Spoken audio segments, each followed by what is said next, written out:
Tēnā tātou.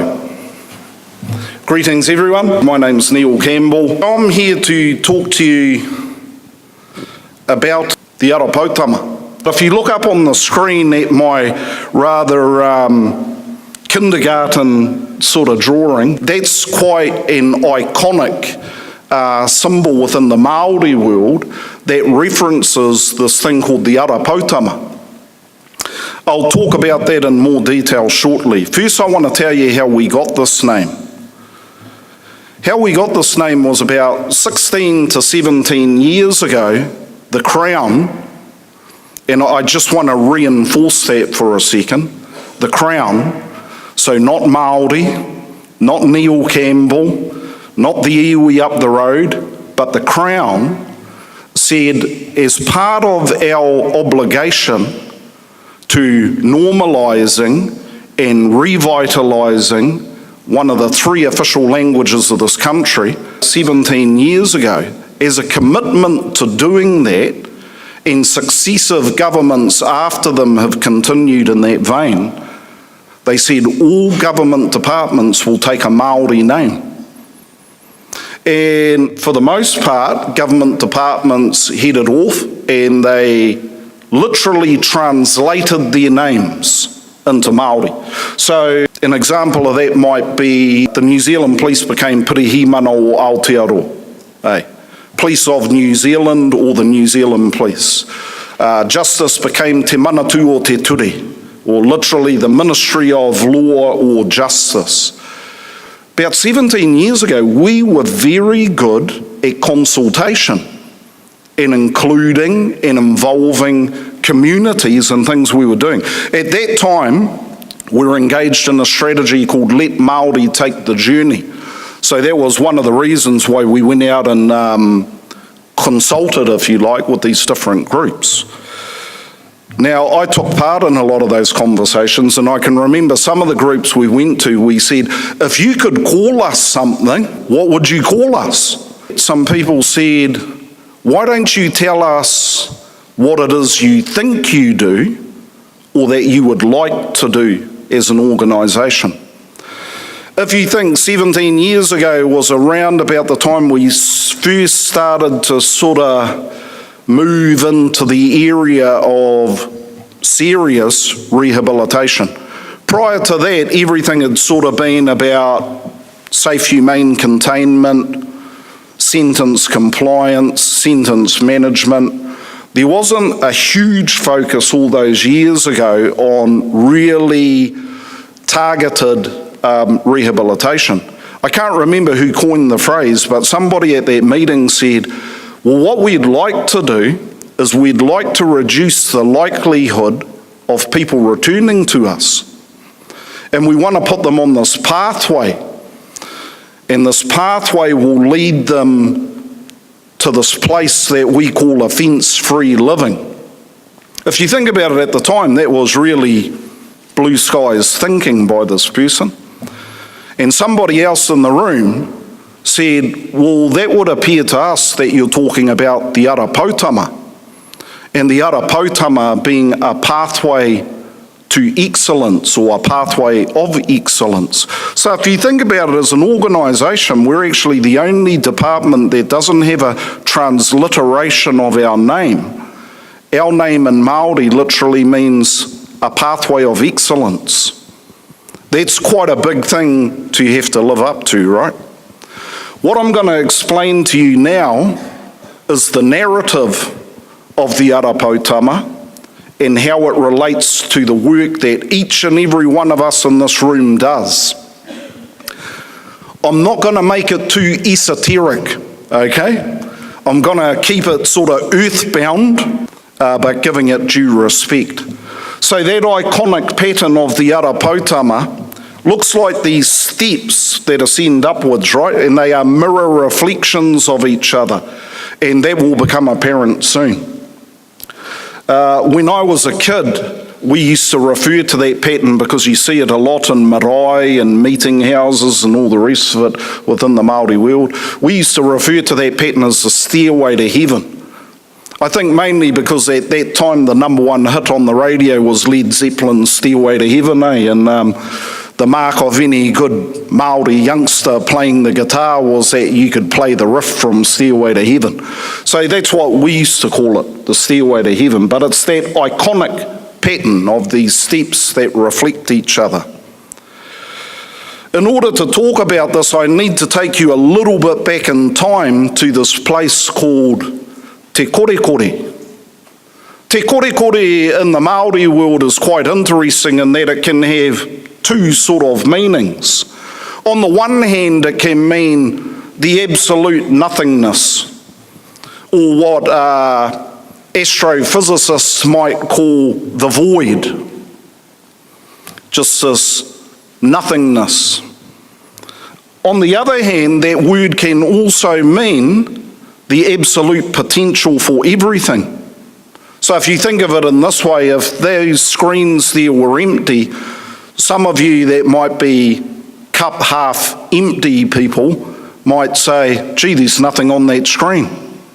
Some of the cup half full people in the room might say, there is the potential for anything to be on that screen. So that's how I want you to think about that word, te korekore. This void, this nothingness, but this potential for everything to happen. Now, what I'm about to tell you is a metaphor, and I want you to think of it as a metaphor. Don't use words like myths and legends, because those are often words that are used to be a little bit dismissive of what people might be talking about. So this isn't a myth or a legend, it's a metaphor. It's a metaphor for life. So what we say at this time during the void, there were these 70 elements. They could see each other, could hear each other, feel each other, but they couldn't see each other. So their full potential to be realised hadn't been realised yet. So the things I'm talking about were, one of them was called Tāwhiri Mātia, so not so much the god of the wind, but the wind. One of them was called Tangaroa, so not so much the god of the ocean with a trident and a fish's tail, but the actual ocean, the lakes, the rivers, all these things were sort of forming in this void. And then they kind of said to each other, we need to do something to reach our full potential. So they decided in order to do that, they had to separate their mother and father, who were locked in this embrace, whom we call Rangi Nui, the Sky Father, Papatua Nuku, the Earth Mother. So one of them decided, I'm going to be the person to do it. I'm going to separate our parents. Don't worry, this will all start making sense soon. And he laid on his back and he put his feet against his father and he pushed upwards and he separated the heaven and earth, metaphorically speaking. And that act allowed light to come into the world. Now, the minute light came into the world, this particular energy, whom we call Tāne, started to sprout up through the ground. Because once you had light, things could grow. So he started to grow and all his siblings started to develop around him, metaphorically speaking. He grew into these things we know as forests and that, which then meant we had photosynthesis, which then meant we had oxygen, which then meant we could come along a little bit later on. So what's said in the metaphor is that after this had occurred, the source of energy said, one of you is going to have to ascend to the bespaced heavens, to my realm, and retrieve 3 baskets of knowledge for the species of being that is going to come along eventually.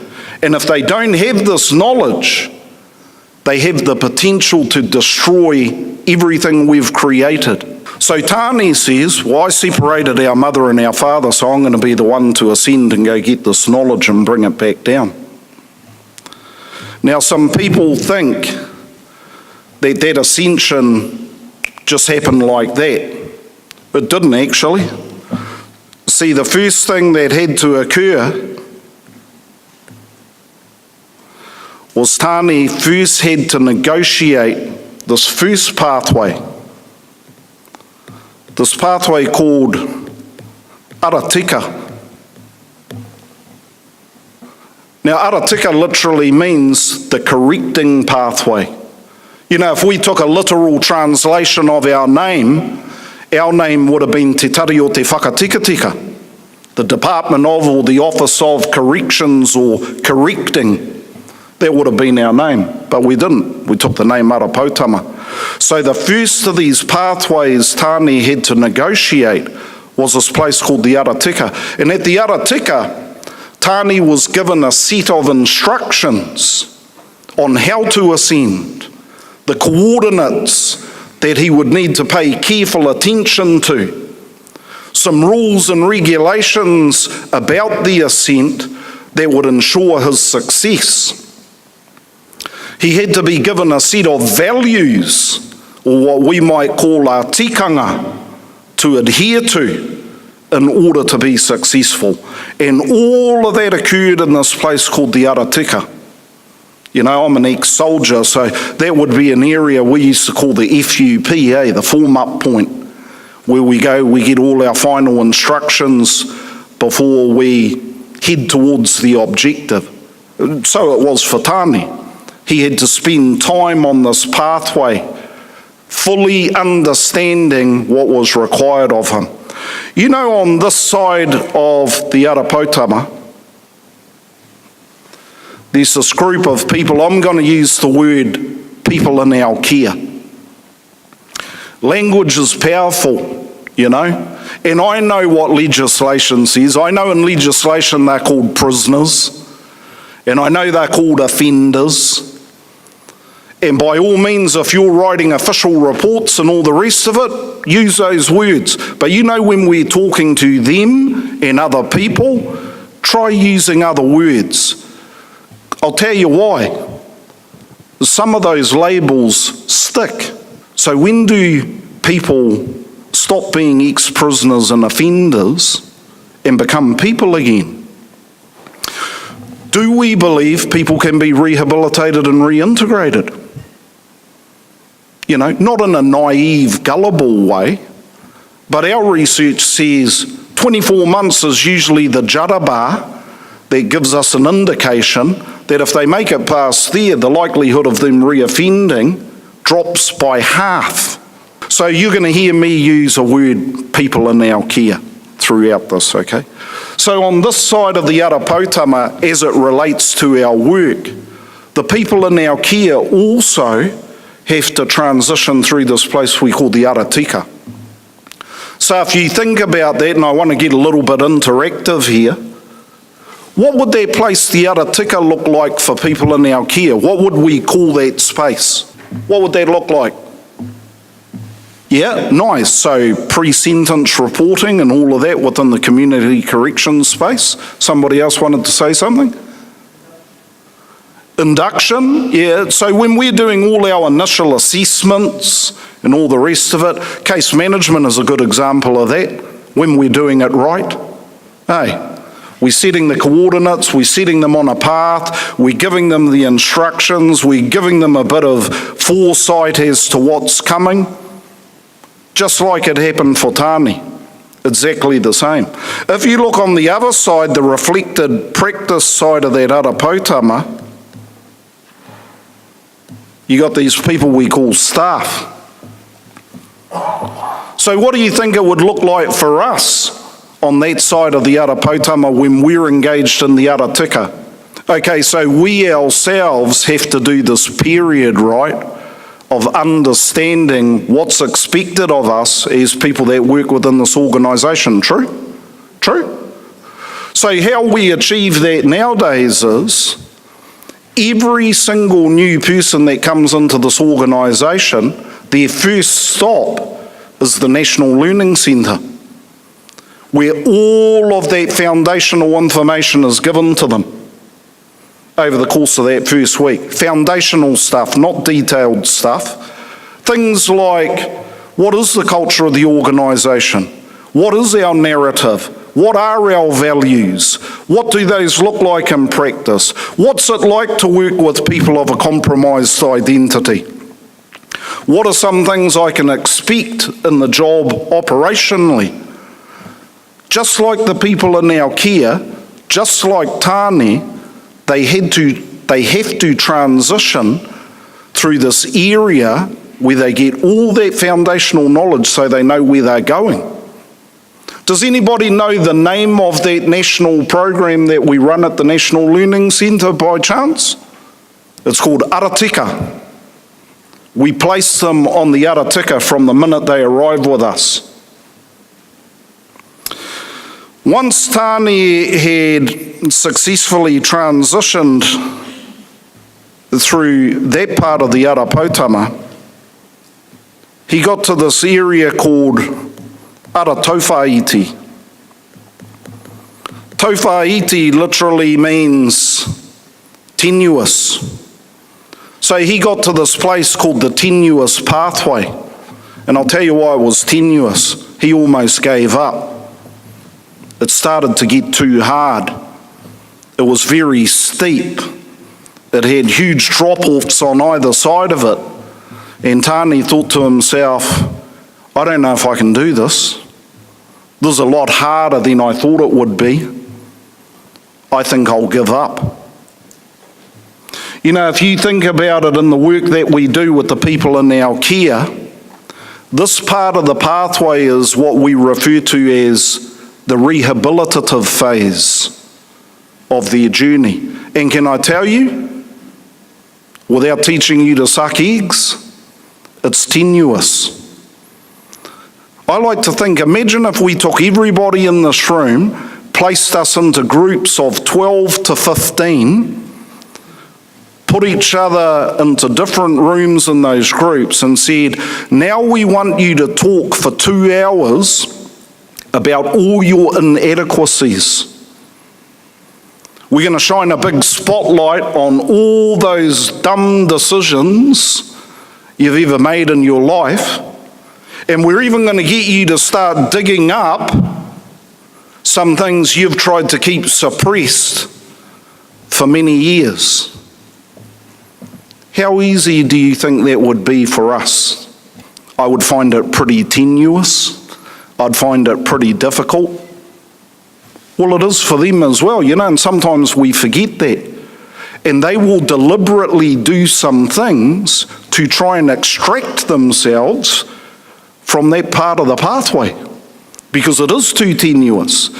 You know, I'm quite open with some of the people on Ara Tika, some of our new program facilitators. I'll say to them, so don't be surprised if you hear outrageous comments, offensive comments. That'll happen because it's tenuous and they want out of there. You're the role model, you're the leader in the room. You have to take that in its context, push through that, be the professional, and keep them on the pathway. Some of them might decide, I'll smoke a joint and pee positive. You know? If they're told in those rooms, how dare you get out of here, a lot of them will actually walk out going, sweet. Because it's very tenuous for them, just like it was for Tāne. If you look on the other side of the Ara Poutama in regards to our staff, this is now they've been through the foundational stuff. Now you've got to learn all about the acts and regulations. Now you've got to learn about the policies.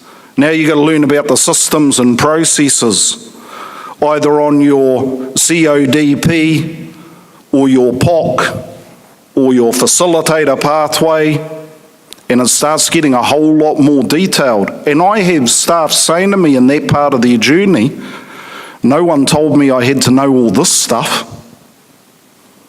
No one talked to us about this in my interview. I didn't realise how hard this job is. Some of them don't pass the first exams, by the way. Sometimes some of them don't pass the retest. They go through a retest of the retest before they pass. That's because it's hard, it's tenuous, just like it was for Tāne.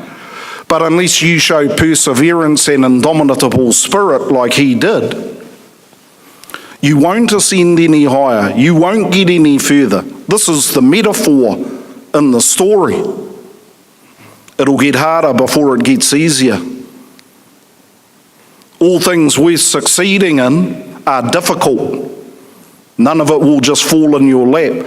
That's a message we constantly give to people in our care, but often forget to remind ourselves of. Once he transitioned through that part of the pathway, he got to this part of the pathway called Ara Namu. It's an interesting word, namu. On the one hand, it can mean annoying and irritating. I could be that to some people this morning, annoying and irritating. Because sometimes part of my job is to make people look at things they wouldn't normally look at, think about things they wouldn't normally think about, scratch an itch they're not used to scratching. That's what Richard pays me to do. Be annoying and irritating sometimes. On the other hand, if you think when you're being irritated and annoyed, now more than ever, you have to remain focused. Because the annoyance and the irritation can become the distraction, right? As it was for Tani. That part of the pathway was called that because way down here on earth, metaphorically speaking, was a sibling of his called Whiro. In the Maori word, Whiro is the embodiment of things evil or ill-intended. And what the metaphor says is Whiro was down on earth looking at his brother thinking, this guy is going to succeed again. He's the golden-eyed boy of the family. First he separated our mother and father and got all the accolades for that. Now he's going to ascend and be successful and retrieve these baskets of knowledge. I like to think Whiro is where New Zealand's tall poppy syndrome came from. Because Whiro was earthbound thinking, I don't want him to succeed. And I'm going to do something to ensure he doesn't succeed. So we say Whiro concocted all these things that we now call blowflies, sandflies, mosquitoes, all these things that irritate and annoy us. He concocted them up metaphorically, threw them in a whirlwind up to his brother to knock him off the pathway. In Maori, there's this old whakatauki that says, he namu pia. Perhaps I'm a sandfly. Why I'm getting under your skin so much. So now more than ever, Tani had to remain focused while he was being bombarded with all these things that Whiro sent his way. Can I tell you as leaders, Whiro is real. On the people in our care side of that Ara Poutama, that whole pathway is the part we call the reintegrative phase. So now we're nearing the end of our sentence. If you're on a custodial sentence, now you're out in places like self-care units, whareoranga ake at Spring Hill. You're going on release to work. You're getting all this extra freedom and liberty you didn't have prior to that. You know, and sometimes Whiro will raise his head and say to people in our care, don't bring back the whole cell phone, just the SIM card. Just the SIM card. You know, in Hawke's Bay there, when they bike to work out of Whareoranga Ake, George, some of them might be biking past the bottle store, and Whiro's there saying to these guys, just a 40 ounce of Jack Daniels. You know they didn't search you fully the last couple of times you came back. Just grab that. Just bring back the SIM card. Just bring back a bit of tobacco. That's Whiro. And Whiro is real because Whiro doesn't want you to succeed. You know, on the staff side of it, Whiro is also real. Whiro will be the person saying to all our new people, forget all that crap you learned in Wellington. This is how we do it here. I'll show you a quicker way of doing it. No, you don't have to do all that stuff. Just do it like this. Hey, Whiro's real. White will say narratives like this are a load of rubbish. Values, just words on a bit of paper. So I say to all our new staff, choose your role models carefully. Choose the people you look up to carefully. Look for leaders. Try and avoid fiddle. Fiddle is equally a danger for our staff on the people in our care side, right? They too might be told not the whole cell phone, just the SIM card. You know, I know you're struggling with the finances. We pay up to $3,000 for a SIM card now. That could help you a lot with those bills I heard you talking about to your mate. So we know getting got is the work of fiddle, and you must be aware of fiddle. The further you're into this, the narrower and more focused the pathway becomes, just like it was for Tāne.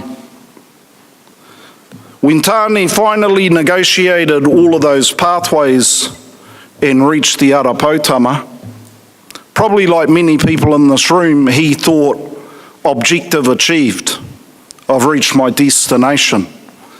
Where he reached isn't the top of the Ara Poutama, it's actually the launch pad. It's where all potential opened up to him. Because once he got there, the word is that before he could celebrate, the greater source of energy said, congratulations on making it to here. Now see that mountain over there called Manono? Yeah, the baskets are at the top of that. So you need to push further, go further, strive harder, actually go beyond your potential. And we have examples of people in our care that have done that.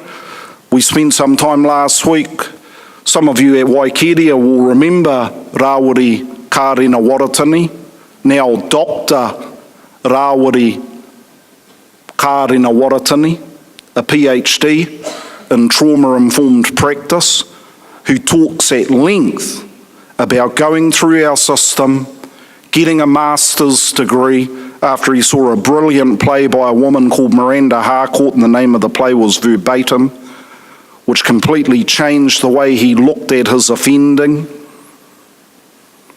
And not only did he reach his potential by getting his master's and getting work when he got released, he went on to complete a PhD and now lecture at places like Te Whariwānanga or Awanuiarangi.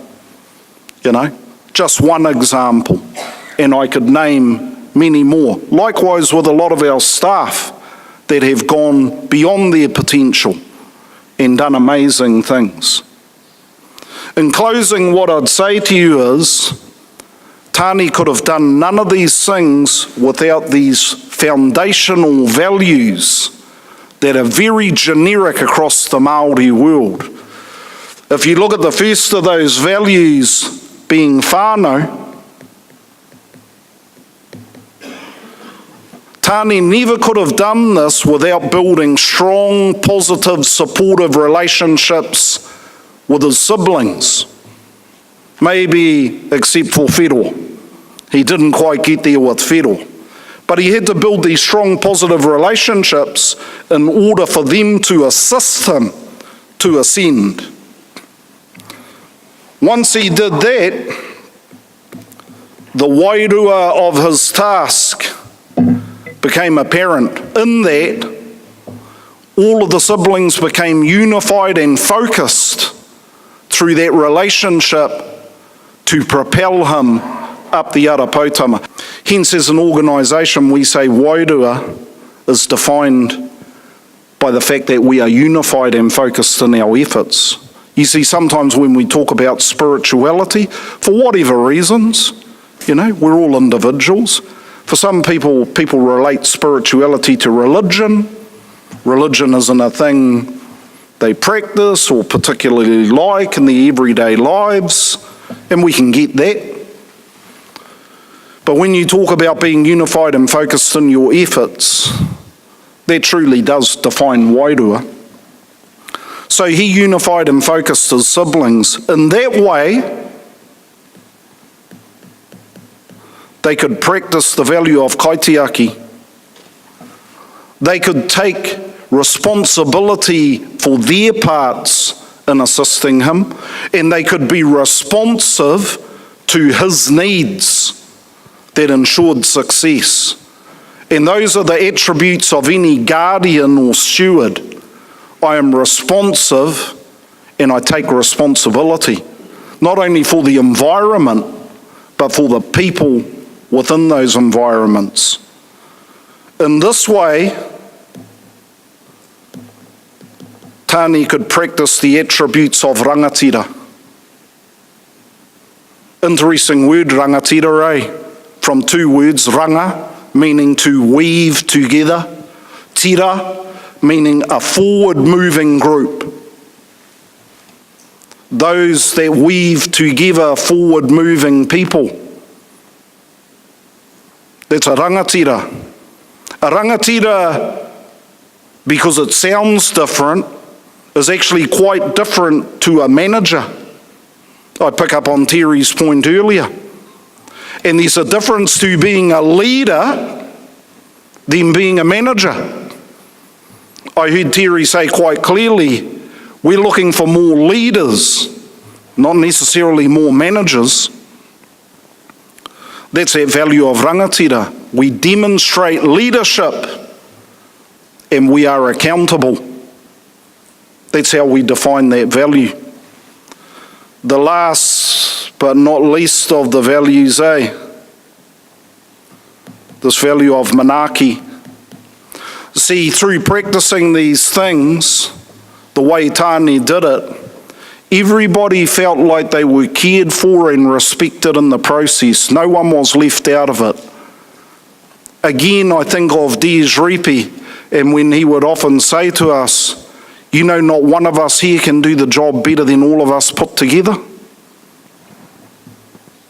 Profound words, That's true leadership.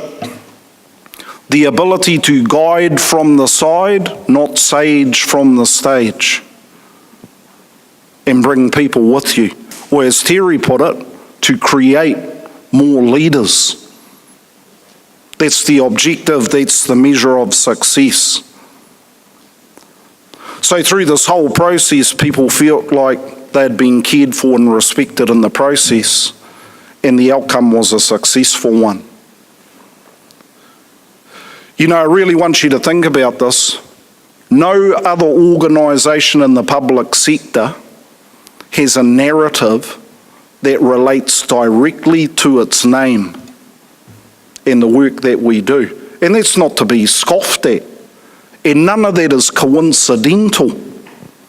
It was all deliberate and strategic, and we now have an opportunity to bring this narrative to life in the work that we do.